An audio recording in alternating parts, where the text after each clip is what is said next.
संत शिरोमणि आचार्य श्री 108 विद्यासागर जी महाराज एवं आचार्य श्री 108 समय सागर जी महाराज के परम प्रभावक शिष्य मुनि श्री 108 अरह सागर जी महाराज के मुखारविंद से मुखरित मंगल प्रवचन श्रवण कीजिए प्रतिदिन 7 बजे सिर्फ आदिनाथ टीवी चैनल पर।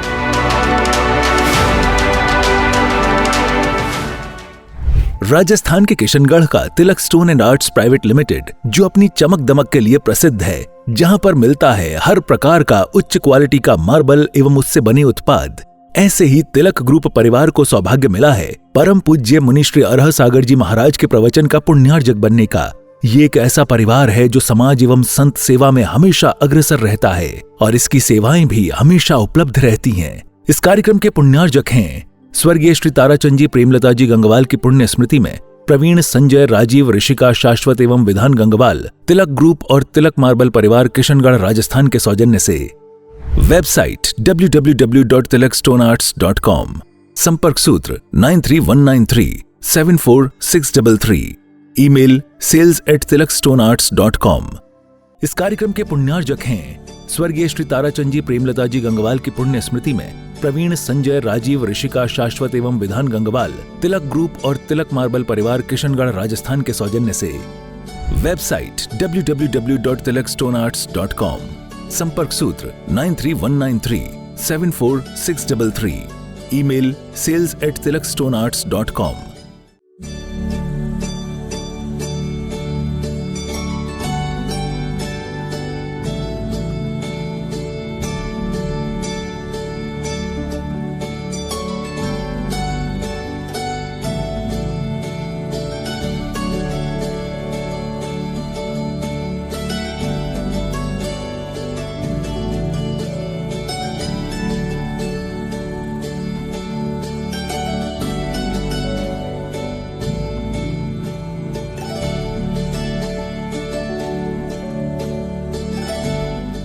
बोलिए पंच परमेष्टि भगवान की, भगवान महावीर स्वामी की, अहिंसा परमो धर्म की, परम पूज्य आचार्य गुरुवर श्री विद्यासागर जी महाराज की, परम पूज्य आचार्य श्री समय सागर जी महाराज की, परम पूज्य सुंदर सागर जी महाराज की।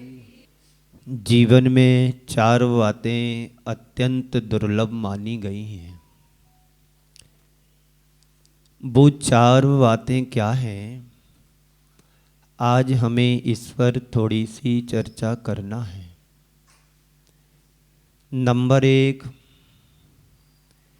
दरिद्र व्यक्ति के हाथों से दान करवाना। दरिद्र के हाथों से दान। नंबर 2, सामर्थ्य व्यक्ति की क्षमा। नंबर 3, यौवन अवस्था में इंद्रिय निग्रह। और नंबर 4, वृद्ध अवस्था में आसक्ति का अभाव या त्याग। ये चारों बातें महादुर्लभ बतलाई गई हैं। दरिद्र के हाथों से दान, उसके पास कुछ है ही नहीं तो वो दान कैसे करेगा। संपन्न व्यक्ति दान करता है तो समझ में आता है कि उसके पास कुछ है तभी ना दान किया। लेकिन गरीब है, दरिद्री है, तो वो दान कैसे करेगा। ये चारों बातें दुर्लभ, अत्यंत दुर्लभ हमारे आचार्यों ने बतलाई हैं। लेकिन जिनके जीवन में चारों बातें घटित हो जाती हैं, उसका जीवन धन्य हो जाता है, महान बन जाता है। दरिद्र का दान, दान दरिद्र का नाशक कहा गया है। लेकिन जो दरिद्रता मेरे पास है तो वो दान कैसे करेगा। लेकिन यदि किसी से दान किया जाए या किसी के द्वारा दान कराया जाए, उसकी दरिद्रता जरूर दूर हो जाती है। शास्त्रों में ऐसा कहा गया है, दानम दुर्गति नाशनम, दान करने से दुर्गति का नाश होता है, सदगति के पात्र बनते हैं। और दान को ग्रस्त के जीवन का महत्वपूर्ण एक कर्तव्य भी कहा गया है, माना गया है। गृही दानेन शोभिते, ग्रस्त की शोभा दान से होती है, दुर्गति का नाश दान से होता है। ऐसे कई लोगों को मैं जानता हूं जिनके पास एक समय में कुछ भी नहीं था और गुरु चरणों में दान देने से आज उनका जीवन शिखर पर पहुंच गया। एक व्यक्ति था, सन 2008 की बात है, कपड़े की मशीन सिल करके अपने परिवार का पालन पोषण करता था।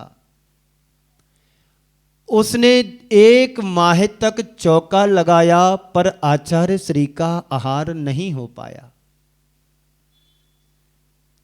हम उस समय गुरुदेव के चरणों में आसपास रहते थे, एक महाराज जी, और हम लोगों के पास वो व्यक्ति आया और कहा कि महाराज श्री काफ़ी दिन हो गया है, चौका लगाते लगाते गुरुदेव का आशीर्वाद नहीं मिल पा रहा। मैंने उससे कहा कि देखो, कहना तो कुछ नहीं है, गुरुदेव किसी के कहने से नहीं आते हैं, आप अपनी भक्ति में रंग लाएं तो तय मान करके चला कि हो सकता तुम्हें आशीर्वाद जरूर मिलेगा। उससे कहा कि रोज सुबह सबसे पहले गुरुदेव के चरणों में श्रीफल लेके नमोस्तु किया कर।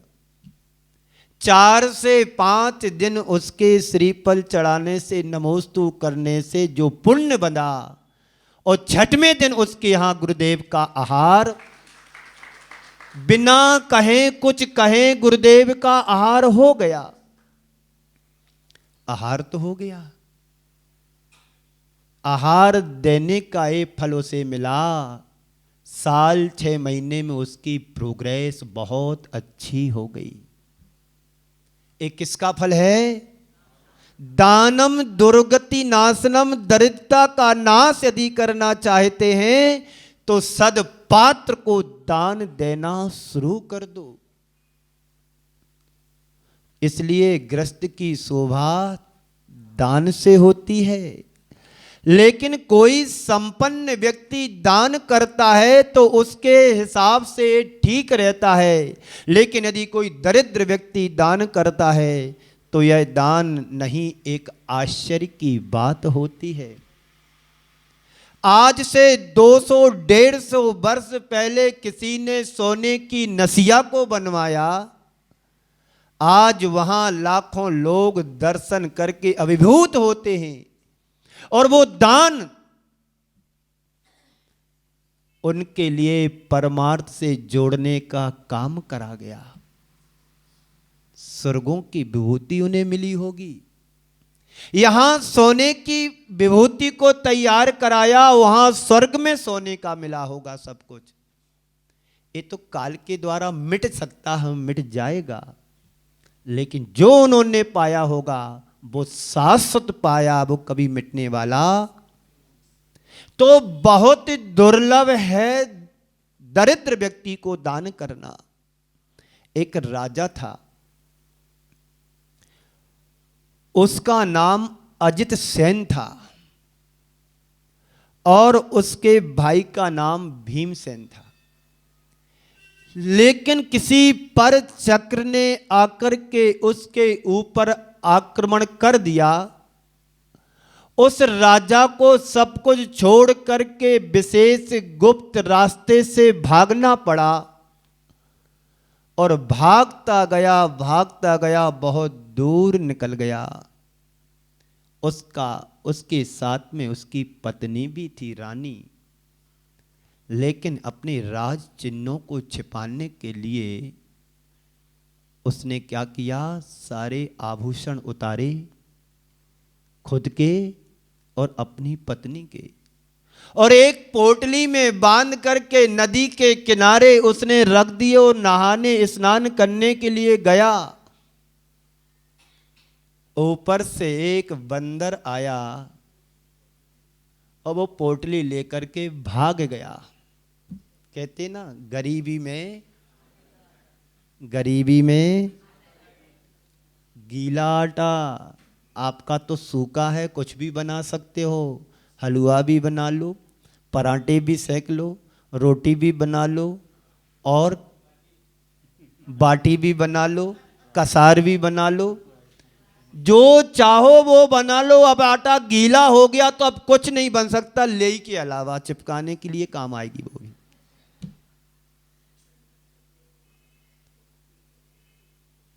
राजा गरीब तो हुआ, लेकिन और गरीब से गरीब हो गया। कल तक जो राजा था, अब वह आज दर दर का भिखारी हो गया। कर्म का ऐसा उदय उसके जीवन में आया, जहां भी वह गया और जहां भी वह गया, सिर पे ठोकर ही उसे मिली। कहते हैं उजाला एक दिशा से आता है। कहां से आता? पूर्व दिशा से उजाला आता है, लेकिन जब अंधेरा व्यक्ति के जीवन में आता है तो 10 दिशाओं से आता है। जब मनुष्य के जीवन में विपत्तियां आती हैं, पहाड़ टूटता है विपत्तियों का, तो चौतरफा से वार उसके जीवन में होता है। वो राजा भागा, जान बचाकर के भागा, और उसने अपने सब राजसी वेशभूषा को उतार करके एक तरफ रख दिया। मात्र उसके तन पर कुछ वस्त्र ही शेष रहे। उनकी जीवन साथी के लिए जो उसकी पत्नी थी, किसी के यहां काम में लगा दिया, और जहां जहां वह गया उसे सिर्फ परेशानियों का सामना करना पड़ा, सिर्फ सामना करना पड़ा। यहां तक कि खाने के लाले पड़ गए। ऐसी स्थिति में एक दिन सोचा कि मैं तो मर जाऊं। मरता क्या नहीं करता। यहां पर जितने बैठे हैं सब संपन्न बैठे हैं। कोई भी व्यक्ति ऐसा नहीं जिसके घर में आज सुबह है और शाम को ना रहे। सबके पास सुबह है और 7 पीढ़ी की व्यवस्था बना करके भी रख ली है। सोनी जी की नसिया में मैंने फोटो देखे, तस्वीर देखे, परंपरा दिखाई। यहां से इस परंपरा की शुरुआत हुई। 7 पीढ़ी आज उस मंदिर की सेवा कर रही है, उस जिनालय की देखभाल कर रही है। और ये कब तक चलेगा? जब तक सूरज चांद रहेगा, सोनी जी की नसिया का नाम रहेगा। विश्व की इकलौती एक संस्था ऐसी है जहां पर आज से 200 वर्ष पहले कोई संरचना की गई, आज वह सोना ज्यों का त्यों प्रभायमान हो रहा है। ऐसी एक एक चीज नक्काशी के साथ बना करके रखी। मैं बार बार इस चीज को चिंतन करता हूं, सोचता हूं कि बनाने वाले का तो ज्ञान ठीक था, लेकिन बनवाने वाले का कितना ज्ञान और स्वाध्याय होगा कि बारीकी से एक एक चीज को व्यवस्थित किया। जैसा शास्त्रों में वर्णन मिलता है वैसा वहां पर व्यवस्थित किया गया। वो बनाने वाला व्यक्ति गया और बनवाने वाले भी चले गए, लेकिन इस चीज ने उस अवस्था को अजर अमर नाम कर दिया, भागचंद जी सोनी। समूह शरण देख करके आए, क्या कल्पना। जैसा शास्त्रों में वर्णन मिलता है वैसा वहां पर किया गया, पूरी प्रैक्टिकल रूप में। तो वह राजा जहां जहां भी गया परेशान हुआ, परेशानियों का सामना करना पड़ा। यहाँ तक कि खाने के लिए कुछ बचा नहीं। ऐसी स्थिति में उसने सोचा कि चलो मैं मर जाऊं। आत्महत्या का भाव लेकर के मन में जागा और आत्महत्या करने जा ही रहा था। अपनी धोती से फंदा लगा करके लटकने ही वाला था कि संयोग से उसे 2 चारण रिद्धिधारी मुनिराज के दर्शन हुए। कहानी का विस्तार अलग है, मैं शॉर्ट में आपको ले जा रहा हूं क्योंकि समय हमारे पास सीमित होता है। उतने ही समय मुझे पूरी बात आपके सामने रखना है। अपनी धोती का फंदा बनाकर के लटकने वाला ही रहा था कि संयोग से उसे 2 चारण रिद्धिधारी मुनिराज के दर्शन हो जाते जो आकाश मार्ग से आ रहे थे।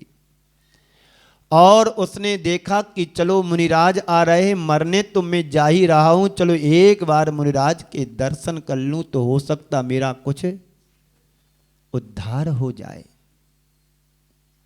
कुछ अच्छा बन जाएगा मेरा। उसे ऐसा आभास हुआ कि आज तक मैंने किसी भी मुनिराज को आहार दान नहीं दिया। आहार चलो थोड़ा सा आहार बना करके दे दूं, क्योंकि जंगल की बात है। पहले के समय में राजा महाराजा बड़े सात्विक ज्ञानी पुरुष हुआ करते थे। आपको पता है रामचंद्र जी लक्ष्मण जी सीता के साथ जब वन विहार कर रहे थे तो जंगल में उन्होंने वहीं पर सामग्री को इकट्ठा करके मुनिराज के आहार कराए थे। ऐसे ही उस राजा ने सोचा कि चलो जंगल से कुछ चीजें प्राप्त करके आहार दान करा दूं। उसने आहार को तैयार कराया, आहार दान दिया और उसके आहार देने के बाद पंचाश्चर्य हुए। और जब पंचाश्चर्य हुआ उसके दिन बदल गए। कहाँ वो मरने के लिए जा रहा था और आहार दान देने से उसके जीवन की काया कल्प हो गई। पूरा का पूरा सब कुछ परिवर्तित हो गया। जहां वो दाने दाने को मोहताज हो रहा था, जो अपना राज खो दिया था, पुण्य बड़ा और पुण्य ऐसा बड़ा कि खोया हुआ राज्य भी उसे प्राप्त हो गया। वो सारी चीजें हासिल होने लगी जो उसने अपने जीवन में खोया था। वापस अपने खोए हुए राज्य का अधिकारी भी बन गया। ये सारी घटनाएं बताती हैं कि उसने विपन्न और विषम से विषम परिस्थितियों में जो दान दिया, उस दान से उसे कहां से कहां पुनः खड़ा कर दिया।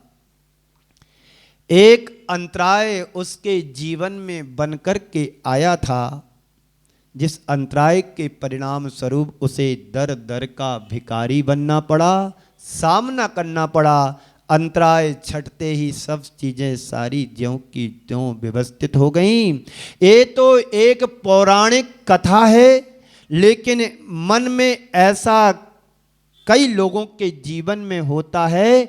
कभी संपन्नता के शिखर पर होते हैं तो कभी विपन्नता के शिखर, संपन्नता के धरातल से विपन्न, संपन्नता की शिखर से उतर करके विपन्नता की धरातल पर आ जाते हैं। बंधुओं, ऐसे कई लोगों के जीवन में घटित होता है, जिनके जीवन का एक अध्याय अल्पता और अभाव से भरा होता है, लेकिन उन विषम परिस्थितियों में भी उसने दान दिया और उस दान से वह आगे बढ़ा। ये दान अंतराय कर्म के निवारण के लिए बहुत बड़ा सातिशय अतिशय पुण्य होता है। यहाँ पर गदिया परिवार बैठा है, इनके जीवन से पूछो। एक छोटे से मकान में शहर में रहते थे और आज इस कॉलोनी में आकर के बड़ा भूखंड तैयार कर लिया।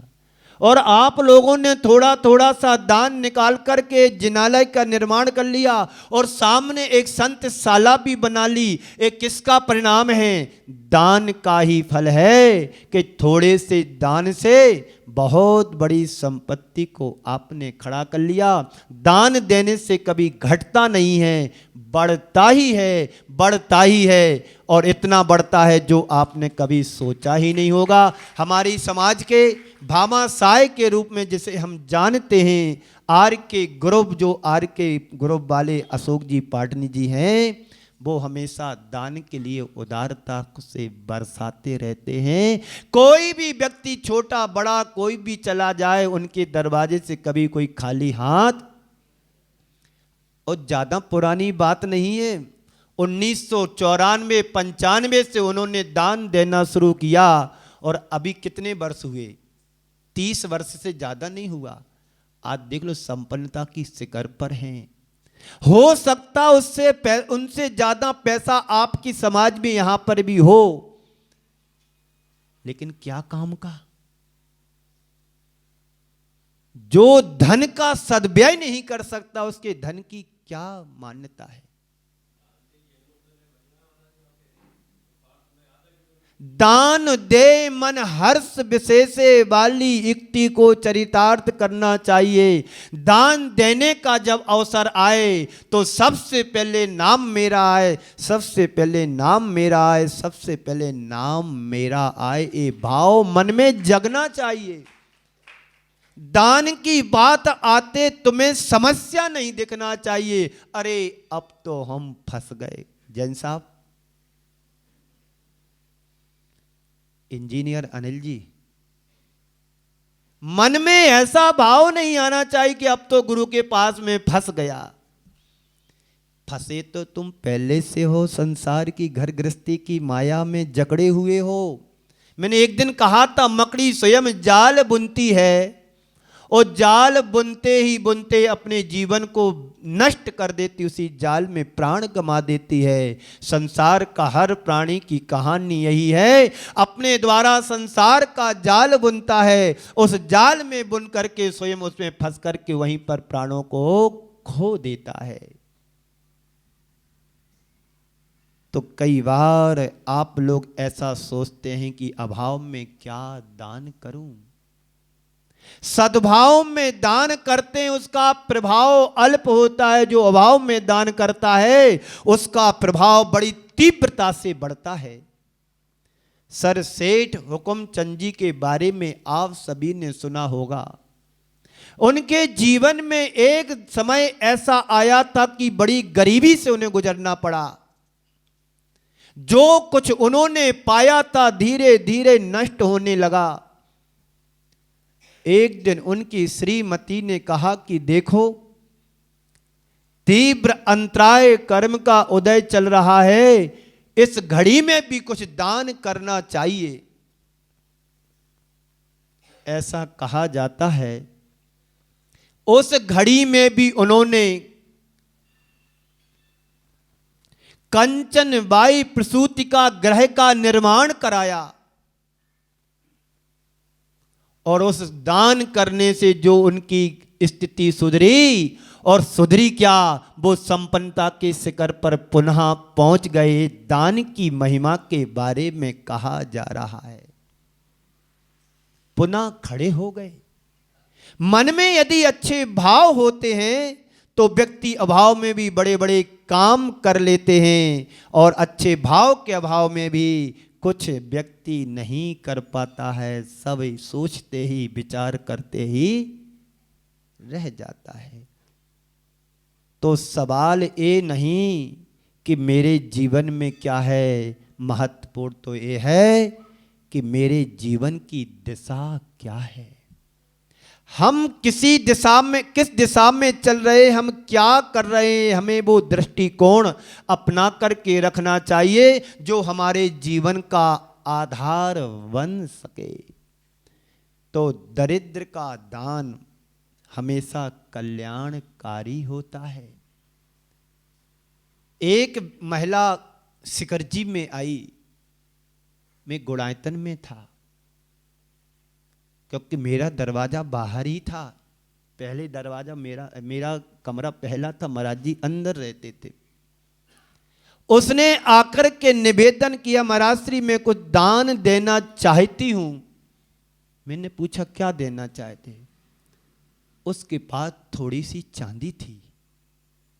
महाराज श्री मेरे पास तो कुछ नहीं है, पर इतना सा है, मेरे परिवार से मैंने बचा कर के लाई हूँ। मैंने सोचा कि सभी लोग दान दे रहे हैं तो मेरे पास इतना बड़ा दान तो नहीं है, पर मैं इतना देने के लिए तैयार हूँ।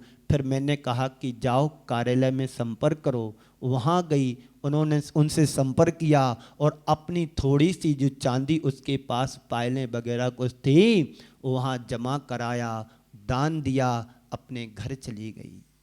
संपन्न व्यक्ति यदि दान करता है तो उतना महत्वपूर्ण नहीं होता है, लेकिन कोई गरीब व्यक्ति दान करता तो उसके कल्याण के लिए निमित्त और कारण बन जाता है। एक सज्जन मेरे संपर्क में हैं,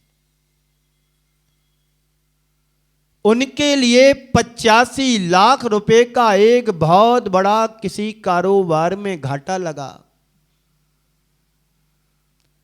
और उस गांव में कोई धार्मिक अनुष्ठान होना था, मंदिर का निर्माण होना था, बोली लग रही थी। 15 लाख रुपए की उनके पिताजी ने एक बोली और ले ली।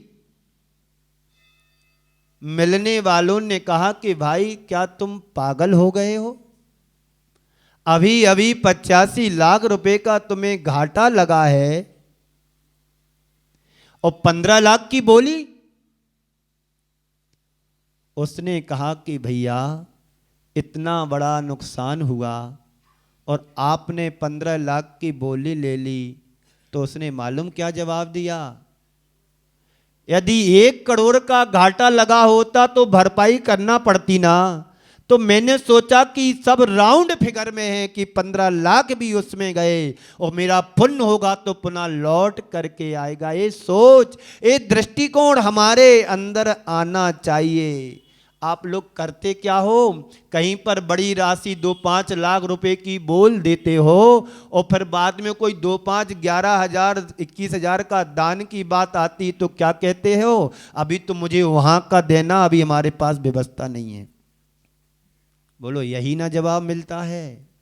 जो छोटा पुण्य तुम्हारे उदय में आया था दान करने का, वो तुम अपने हाथों से उसको निकाल देते हो। बंधुओं, जब भी तुम्हारे जीवन में ऐसा कोई अवसर आता है तो सबसे पहले भाव ये बनना चाहिए कि मेरा द्रव्य लगे दान, मेरा सबसे पहला दान मेरा लगे, मेरा लगे, मेरा लगे। पर इससे विपरीत भावना हमारी रहती है, अभी तो मुझे वहाँ का देना है, अभी तो मुझे वहाँ का चुकाना है, अभी तो ऐसा करना है, अभी हमारे पास गुंजाइश नहीं है। जब भी अवसर आए तो अवसर की खोज करो और अवसर मिले तो छोड़ने का कभी प्रयास मत करना। जो है तुरंत कर देना चाहिए। बंधुओं, हम सबके जीवन में ऐसे कई बार अवसर आते हैं कि उन अवसरों को हम खो देते हैं। अपनी आपसी रंजसों के कारण एक दूसरे को देखना पसंद नहीं करते हैं। मैं क्यों छोटा बनूं, वो कैसे बड़ा हो गया, मैं क्यों झुकूं। ऐसी छोटी छोटी बातों में जो लाभ तुम्हें मिलना चाहिए उस लाभ से हम वंचित रह जाते हैं। तो कहने का मतलब ये है कि कितनी भी अभाव हो तुम्हारे जीवन में, मन को हमेशा ऊंचा बना करके रखना चाहिए। संस्कृत में एक सूक्ति आती है, उन्नतम मानसम यस्य, उन्नतम मानसम यस्य भाग्यतम तस्य समुन्नतम। जिसका मानस ऊंचा होता है उसका भाग्य हमेशा ऊंचा होता है। मन ऊंचा रखोगे तो भाग्य ऊंचा उठेगा। उदारता हमारे अंतरंग में होनी चाहिए। उदारता ही हमारे जीवन का उद्धार कराएगी। तो वह अपने अंदर इस तरह की भावना जगना चाहिए। हम समर्थ होने के बाद भी क्षमा करना। समर्थ हैं और क्षमा, इसमें कोई आश्चर्य नहीं है। कमजोर तो सभी से क्षमा मांग लेता है, क्योंकि उसके पास ताकत नहीं है। हम समर्थ हैं और क्षमा करो तब पते की बात मानी जाती है। वो क्षमा नहीं होती है, वो परिस्थितियों के साथ एक समझौता करता है। क्या करें भैया, शांति से ही जीने में समाधान है। छोड़ो, क्षमा करो, चलो, व्यर्थ में उलझने से कोई मतलब नहीं है। यहाँ इस क्षमा से कोई तात्पर्य नहीं है, लाभ नहीं है। समर्थ होने पर भी नज़रअंदाज कर देता ही सच्ची क्षमा मानी जाती है। एक बार ऐसा हुआ, एक पहलवान आया और एक व्यक्ति को एक दो घूंसा मार दिए। सामने वाला तिलमिला गया। उसने देखा ये तो पहलवान है, अब पहलवान से भिड़ेंगे तो मिटना हमारा, उसका तो कुछ बिगड़ना ही नहीं है। तो उसने भावों को संभालते हुए पूछा व्यंग्यात्मक रूप में, भाई साहब ये तो बताओ, आपने जो मुझे मारा है ये सही में मारा कि मजाक में मारा? आपने जो मुझे घूंसा मारा है सही में मारा कि मजाक में मारा? बोले सही में मारा। तो अच्छा है, क्योंकि मजाक मुझे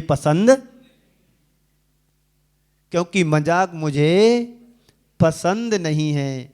बहुत कठिन होता है जब कोई किसी को प्रतिकार करने की क्षमता है और उसे क्षमा कर दे, बहुत कठिन होता है। समर्थ हो और कोई गलती कर दे तो लगता कि ईंट का जवाब पत्थर से दिया जाए, यह अज्ञानी की प्रतिक्रिया होती है। पर ज्ञानी के सामने ऐसी कोई बात आती है तो वह कहता है कि चलो जो हुआ हो गया, जाने दो, चलो आगे बढ़ो। ऐसा तो संसार में हर समय हर व्यक्ति के साथ घटनाएं घटती रहती हैं, होता रहता है। समर्थ होने के बाद क्षमा करना बहुत कठिन होता है।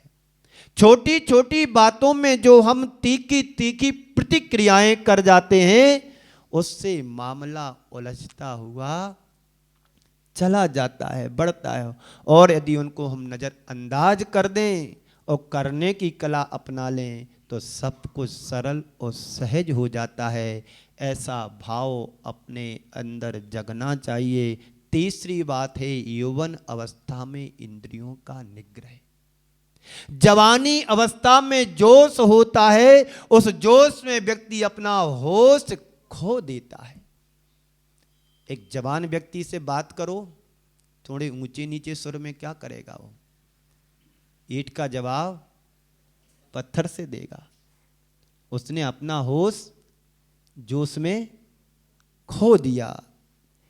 यदि हम अपने भावनात्मक अनुशासन घटित कर लें तो बहुत अच्छी हम उपलब्धि घटित कर सकते हैं। यौवन एक शक्ति है, लेकिन इसका उन्माद बहुत बड़ा भटकाव है। शक्ति को सही दिशा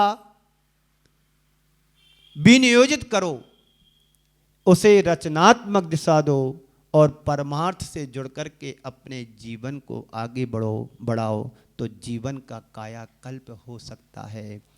और चौथी बात है बुढ़ापे में आसक्ति का त्याग। 80 वर्ष के हो जाने के बाद भी व्यक्ति के जीवन से आसक्ति नहीं छूटती है। रात को जब तक 2 मिश्री पराठे ना खा लें तब तक नींद नहीं आती है। बोलो, ऐसा होता है कि नहीं होता है? चाय नाश्ता चलता रहता है। उनसे कहा जाए इस उम्र में भी थोड़ा ब्रेक लगना चाहिए तो ब्रेक नहीं लगाते हैं और खाने की आसक्ति, पहनने की आसक्ति, जीने की आसक्ति जीवन में और बढ़ती चली जाती है। संत तो कहते हैं यदि जीवन का कल्याण करना चाहते हैं, जिस उम्र में तुम त्याग कर सकते हो वो उम्र तुम्हारी निकल गई। अब वृद्ध अवस्था में तो त्याग की बात ही नहीं सोचते हैं।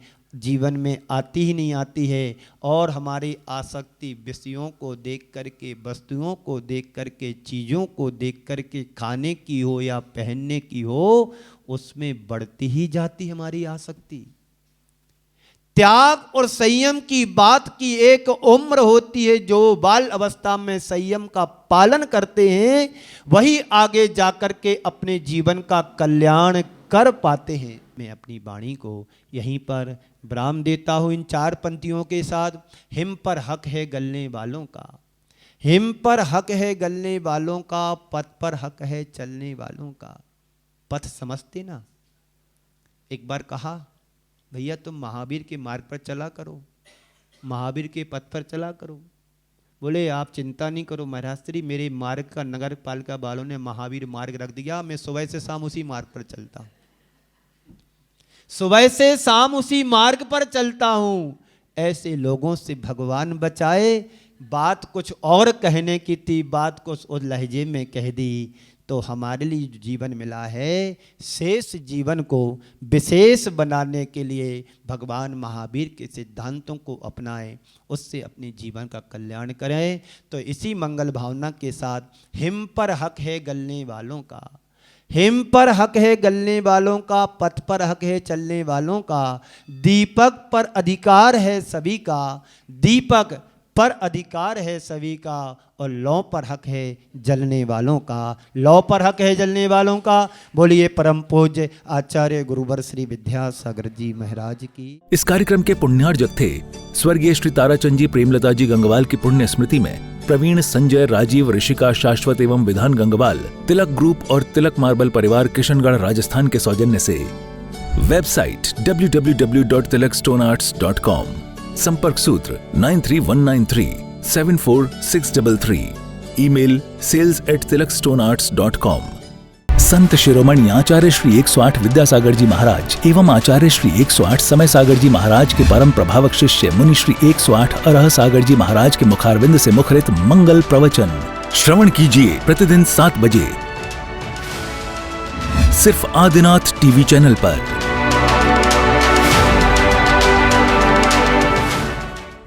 राजस्थान के किशनगढ़ का Tilak stone and arts private limited, जो अपनी चमक दमक के लिए प्रसिद्ध है, जहां पर मिलता है हर प्रकार का उच्च क्वालिटी का मार्बल एवं उससे बने उत्पाद, ऐसे ही तिलक ग्रुप परिवार को सौभाग्य मिला है परम पूज्य मुनि श्री अरह सागर जी महाराज के प्रवचन का पुण्यार्जक बनने का।